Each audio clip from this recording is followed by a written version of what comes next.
Last time on Dragon Ball New Age. After being drawn into another realm, the unnamed demon took the appearance of Bra, Vegeta's daughter. While our hero still appears to have the upper hand when it comes to strength, the entity appears to have something even worse in his arsenal. Once again seeing that shadowy figure in his head, Vegeta falls into a state of dread and helplessness.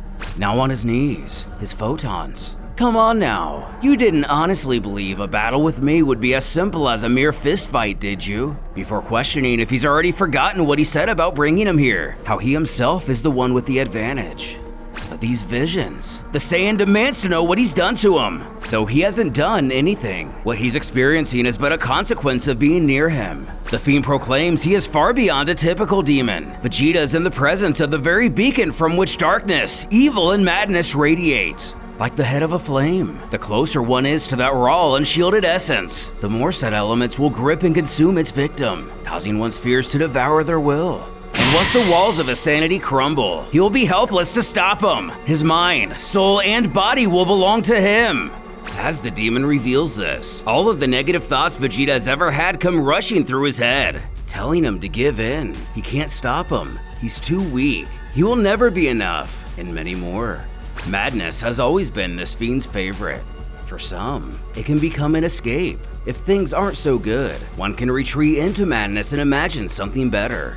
But for others, it's like having the weight of the world shoved upon their shoulders, testing their integrity. Either way, it's a catalyst for change, claiming one can't carry out change without at least a little madness, stating he himself seeks such alterations, a means to rectify an injustice of a divine scale, the greatest madness of all, urging Vegeta to let go and allow himself to slip from the reins of sanity, give himself up and become an instrument of chaos, the tool of divine darkness, the demon's very vessel. Though through grunts and stutters he grits, he will never allow that.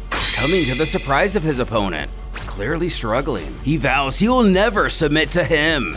And this is a first. The demon has no idea how it's even possible he's able to resist his influence. He should be a quivering lump of meat cracking under his own mind. No mortal could ever. But for the better part of his life, Vegeta lived in servitude to another. His existence was forfeit to the whims of a madman. After so many years, he finally claimed his life for his own. Then some alien thing snatched his life from him yet again, and he's had enough of being a puppet to the whim of another. Never again, so long as he can help it. He doesn't care what his powers or reasons are.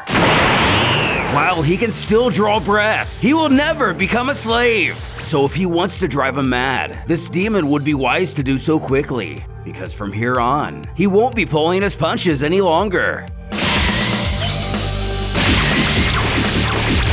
Now fighting back, the invader has never seen someone with a will so strong. He shouldn't even be able to stand, much less put up a fight like this. And what's with that hair change? It appears to have made him far stronger. Unfortunately, the sorcery's effects still linger in our hero's mind. His enemy lets out a sigh of relief to state that was certainly close, but he supposes it was only a matter of time, even offering a compliment to the fortitude of Vegeta's willpower. But the walls are starting to buckle now. He tries to mentally drive the knife further in, asking how it must feel to have the tentacles of madness stinging and burning every synapse in that tender mortal brain, admitting he relishes such things like this. The pain, the exquisite agony. It's almost comical how pathetic those as he look when subjected to a mere sample of his own glory. Doing his best to regain his composure, the question may have now become a matter of how long he can hold on. A few hours, or simply a couple minutes. Either way, he is now standing at the precipice and one final push should. While seeming to come back in full force, the demon actually notes he has slowed down quite a bit, and that last wave through Vegeta's mind must have been a real doozy. Grabbing his head, he suggests they dig a bit deeper. He taunts he can see it all now. Envy, anger, all his pain, guilt, and torment, all of his fears, all the doubt he has about himself, and all the darkness he's tucked away. He will drown him in all of it. As he ushers the root of so many of Vegeta's insecurities to the battle. Goku. Caressing his creation, the fiend taunts just who might this be? So much envy and pent-up frustration against this one. Although Vegeta is stuck in a state of silence, the demon whispers to his puppet to dance.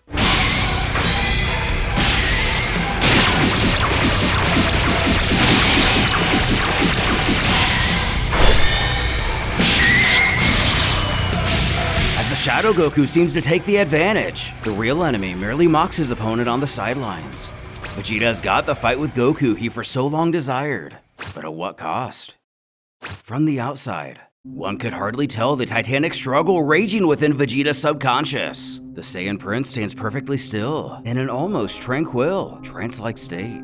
But deep within, things are anything but peaceful. Invaded by a dark entity seeking to claim Vegeta's body for its own, Vegeta's astral self fights for survival against a foe all too familiar, but with powers unlike any he's encountered before. And even while he struggles against one foe, he must also contend with the encroaching waves of madness. And just like his opponent, those waves are only getting stronger. Getting thrown around by his false rival. The demon taunts, that one looks like it really hurt. No matter what he does, this thing overpowers the prince at every turn, who realizes the mess he's gotten himself into. He grumbles. What even is this thing? An evil Kakarot? Preposterous. At that moment, in another time. Am I catching a cold?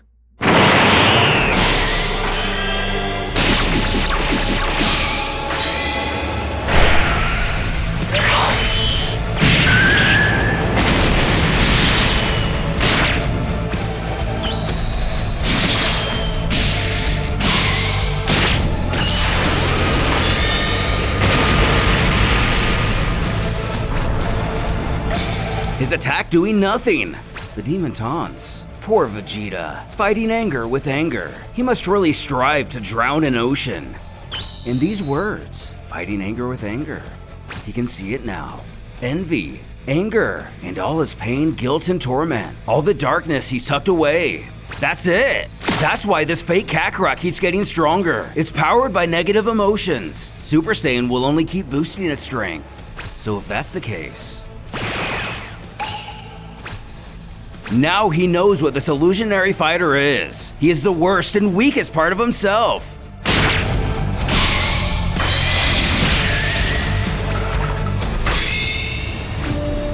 With this revelation, the Shadow Goku is rendered powerless. Vegeta admits this husk is indeed a part of him, but the part all twisted with hate. Everything he buried long ago. He wrestled control away from this ages ago. If his anger, his hate is what feeds this, then he simply chooses not to give him its power. Reaching out, he utters the warrior before him as his darkness, and he rejects it. And with that mediocre energy blast, it's over. As the demon cackles at the idea they're done, as madness never ends. The monster then takes the form of Vegeta himself. One can only assume the same trick won't work twice.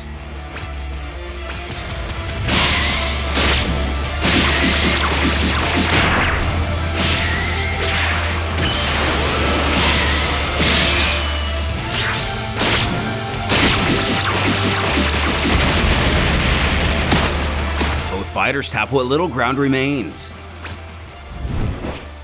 The real Vegeta notices his foe's looks aren't the only thing that's changed. He's actually as strong as himself and manages to mimic his own fighting style perfectly. The copy questions. Imitation is a form of flattery, is it not? And what better way to show exactly what he's going to become? Which brings the prince to the question, how did he copy him? His alternate explains that was simple. Once he entered his body, he siphoned some of his memories. Thanks to that, he was able to pick up on his fighting style, his name, and a reasonable idea of how powerful he is and what makes him tick. All this made it easy to mimic him while they reside in this realm. But one thing still puzzles him. Normally when he invades a host, he can use all their memories and power. But even now, Vegeta's deeper memories are obscured. He demands to know what he's hiding, and the Saiyan can't help but let out a smile. He makes it aware this is not the first time some alien hijacker has tried to take him over. This fraud doesn't know anything about him, and that's too bad. going toe-to-toe with what is essentially himself. What does Vegeta have in mind to combat the enemy in front of him? And what did he learn from the similar situation with Baby that he thinks will help him today?